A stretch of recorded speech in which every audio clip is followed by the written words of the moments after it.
Hey, Grace Bible Church.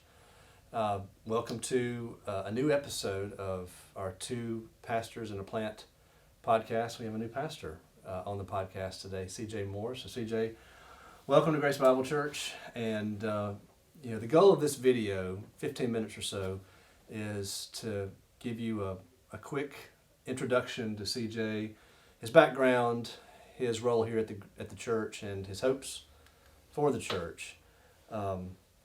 So, CJ, you're a Mississippi native, is that correct? That's right, yeah. I grew up about an hour south of here. I have a hard time deciding between Winona and Grenada, so I usually just tell people Winona, Grenada. So, Winona, Grenada area. Yep. Mm-hmm. And you went to college at Mississippi State, That's right. and I certainly won't hold that against you.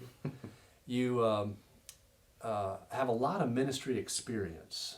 So we'll talk about your postgraduate studies in a moment, but that's what impressed me about, one of the things that impressed me about your resume was all the varied ministry experiences you had, and the amount, just the sheer number of years for somebody who's 31 of experience. That's right. So just talk about the different ministry roles you've been in. Yeah, I knew in high school that I wanted to be in ministry. I didn't know what avenue of ministry I would pursue. So when I got to college, I was a part of the Baptist Student Union and really enjoyed university ministry, evangelism on campus, and had a heart for missions starting college because of the influence of certain men in my life and reading guys like David Platt and watching his sermons, John Piper as well. So took advantage of that as soon as I got to college and just wanted to go on short-term mission trips, wanted to serve on our campus to reach international students and to just reach lost college students in general. But by way of my participation in Baptist Student Union, getting opportunities to lead small groups and Bible studies and teaching here and there, it was actually my sophomore year that I became an interim student minister at Williamsville Baptist Church in Kosciuszko, Mississippi. I used to play basketball in that gym. It's in the a same. church league. It's the same exact gym as when I was there. That was the first church gym in Itala County. It's still there today. Yeah. So that's really where I sunk my teeth into actual weekly ministry. Call it pastoral ministry to children and youth, where I was teaching the Bible every week. I was facilitating volunteers to teach small groups. I was counseling students one-on-one, discipling students. And that's where I really started to have a love for the local church, though my passion for missions didn't go away. So once that interim student ministry opportunity ended, I was looking for opportunities to serve for a longer amount of time overseas. And that's what led me in 2012, 2013, a part of it as well, to serve in China with the International Mission Board. Because I'd served in Peru, I'd done domestic mission trips, and then went to China my sophomore year during Christmas for a program called Christmas in China.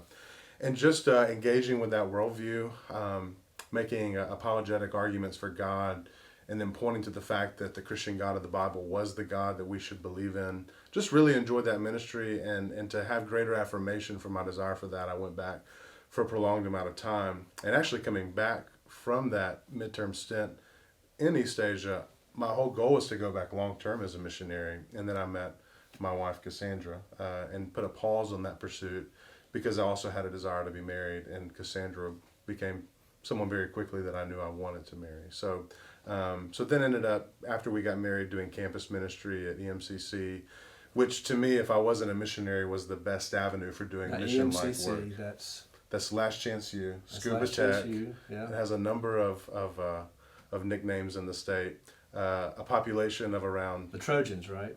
East Mississippi Community College Trojans. I feel terrible for not even remembering what their mascot is. That's okay. I mean, there's a total of 12 to 15 people in that town, plus the 100 or so college students there. But it was a good time. But then after that, went back into church-based student ministry in West Point before we made the jump to Kansas City for me to do my PhD there. So talk about your postgraduate education now. Yeah. MDiv at New Orleans Baptist Theological Seminary, and then Kansas City Midwestern Baptist Theological Seminary, where you are still pursuing a PhD. Technically, I'm done with coursework in the PhD program, just writing my dissertation now.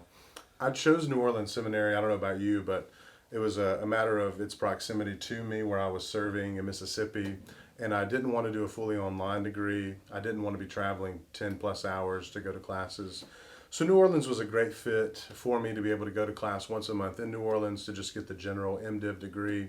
While I was at Mississippi State, I did the philosophy and religion program, which was very beneficial for me to work through my own Christian worldview and to take classes in that. Shout out to Albert Bisson. That's right, Albert Bisson, grad of Reformed Theological Seminary, which Great many of teacher our at Mississippi State. students go to. And it was a very formative time for me because I had to argue for my beliefs or defend my beliefs before people who were atheists or agnostic, Hindus, Muslim, Buddhist. And so I was really ready for a confessional master's program, and New Orleans provided that for me.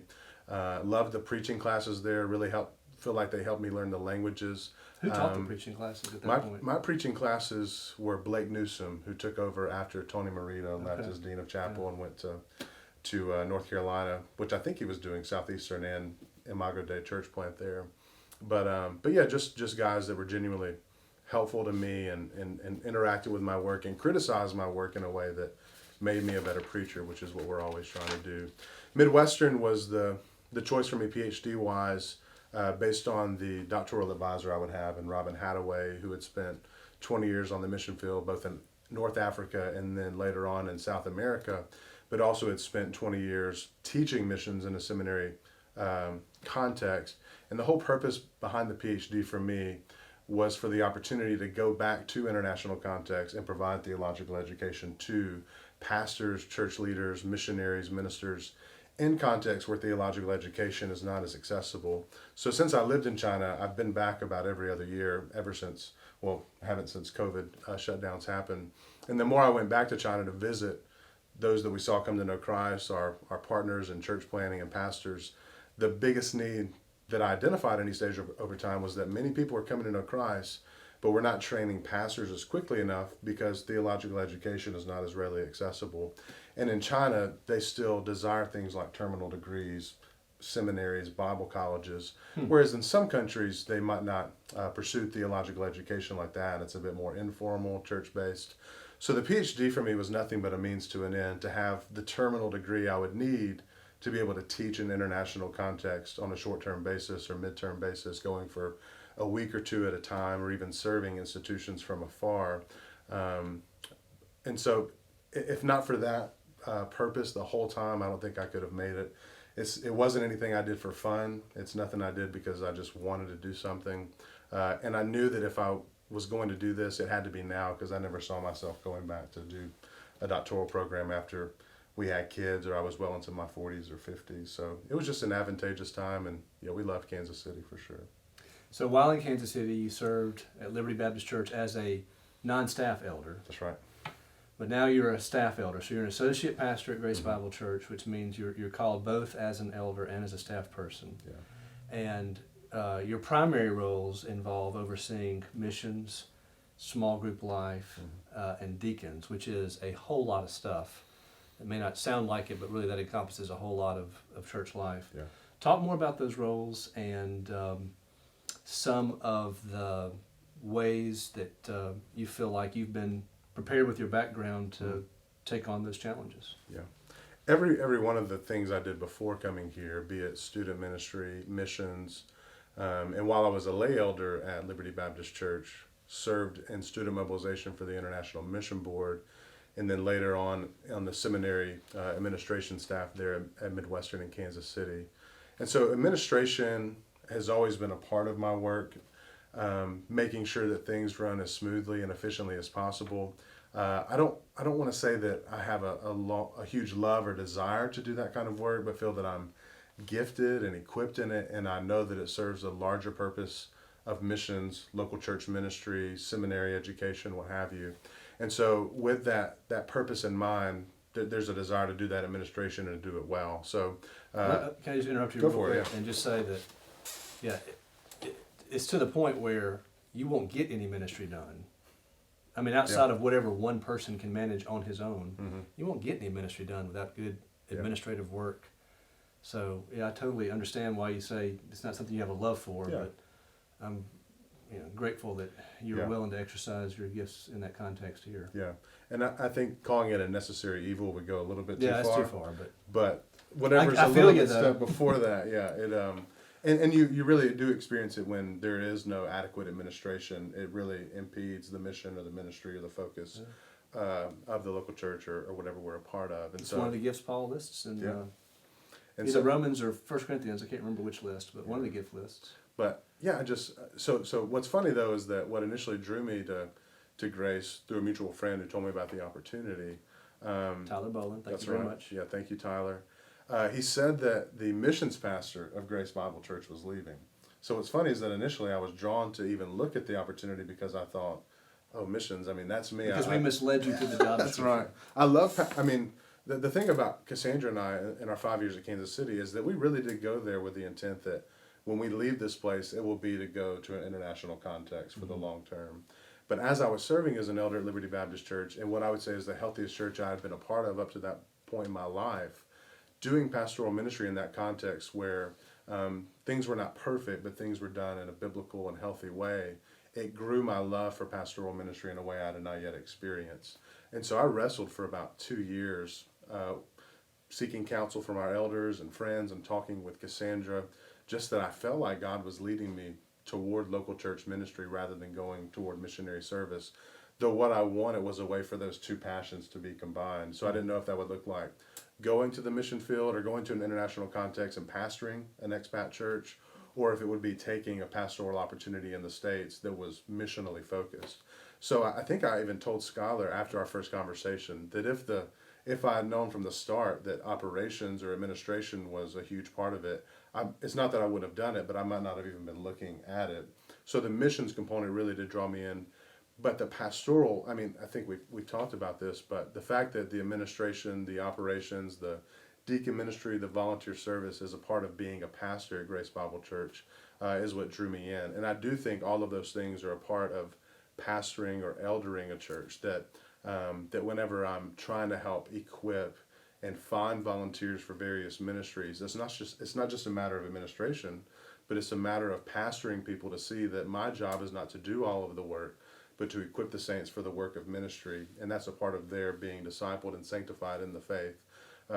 Same with administration, that I think those are pastoral decisions being made when it comes to how our church operates as a staff, what we do with our budget, how we utilize our building. Those are pastoral decisions where we have to determine as pastors, what are we most about at Grace Bible Church, and how do we make sure that our operations move us toward being about what we're most about here as a church. And so yeah, all of those things kind of came together at the right moment. The shift towards feeling that I wanted to be in pastoral ministry in a local church that was like-minded with ours in Kansas City, that was, again, and I don't think you would say Grace Bible is a perfect church because no church is perfect, but that the aim here is a biblical church to follow God's word as best as we can when it comes to our ministry and practices. And yeah, it's been great for us so far. It's crazy to me that it's already been well over 2.5 months since we moved here.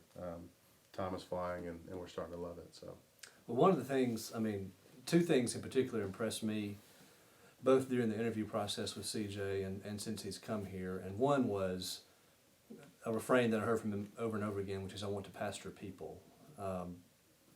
That's that's got to be the heartbeat of anybody that serves in the local church. Is you have to love God's word, and you have to love God's people, and those two can be in surprisingly short supply in the local church. But then also, he clearly, we would ask him questions about the diaconate, the work of deacons, or small groups, or certainly missions. And it was just clear that he had thought things through in a way that in some areas I haven't thought things through. And we wanted somebody who has a vision for these areas to come on staff, someone we trusted and respected, and we could equip and resource to try to get that vision carried out. So last question. And I kind of hate the, what do you want to do in the next 5-year question? So I'm not saying that so much, but just talk about in those areas of responsibility in particular, small groups, missions, deacon volunteers inside the church that you don't necessarily have to be a deacon to do that. Just a few sentences in each one of those areas, kind of what you hope to see our church doing in the next 6 to 12 months, going in the right direction. Yeah, that's helpful. On a personal note, I do think it's important in ministry to figure out, how do we define success? How do we know that we're doing well? And to me, I'm always measuring that by faithfulness and obedience, not results or um, especially visible results, we might say. So on a personal basis, I want to make sure that I'm being faithful and obedient and doing excellent, diligent work day in and day out. I'm not responsible for how people respond or what the results might be or what the growth of the church is numerically or how many people are in seats on Sundays. But I am responsible and in control of how faithful I am to do the work that God's called me to do here. So that's how I'm assessing myself every day, that I'm using my time wisely in a Colossians 3:23 type way, that I can say, my work is being done as if it was for the Lord and not for man or not for a church or not for people. I mean, obviously pastoral ministry is for people and serving them, but I see this job as trying to give glory to God through the work that I do. As far as those different areas of ministry go, be it missions, deacons, volunteers, operations, what we do as a staff, in the area of missions, what I want to make sure I do early on is develop a solid philosophy of missions, build awareness in our church for the need for missionaries around the world. And it feels, very ironic to say that I'm going to try to convince people of why they might leverage their lives for the sake of the lost around the world. The way that you pray for the unreached and the persecuted church on a regular basis already shows that there is a need in the world. But I want to help people to see that it's not just guys or ladies with seminary degrees or who have been in pastoral ministry before that serve as missionaries, but doctors and lawyers and teachers and business people. They can leverage their lives and their careers. Students even can leverage their educations to go to a place, be it for a short amount of time or a long amount of time, to make the gospel known in a place that it's desperately needed to be made known. And so my mobilization philosophy is not to coerce or manipulate or to make people feel guilty about the fact that they're not missionaries, but to make missions seem as compelling as possible. That if we have one life to live on earth, we should consider whether or not God might call us to live it out in a place where the light of Christ is not yet shining. And so, doing that over time, I think is super important. And just getting to know people that have a heart for missions now and finding ways that they can serve in the community of Oxford. One thing we loved about coming to Grace was that if there's anywhere in Mississippi where you'll find an international context, it's University City. So the nations, because of Ole Miss, have come to this, I won't say small town, but relatively medium-sized town compared to the rest of the country. And we have an opportunity here, and I would say a God-given opportunity to make the gospel known to these nations that have come to us. So I'm excited about that opportunity too. And as people get more involved with that international ministry, figuring out those God has gifted and called to maybe do that with a greater amount of their lives. The same would go too, I'd say, for volunteers within our church. Again, I don't want to be about coercing or manipulating or guilting people into serving. That's just going to have people serving with a heart that's not going to let them last in any sort of ministry in our church. What I hope to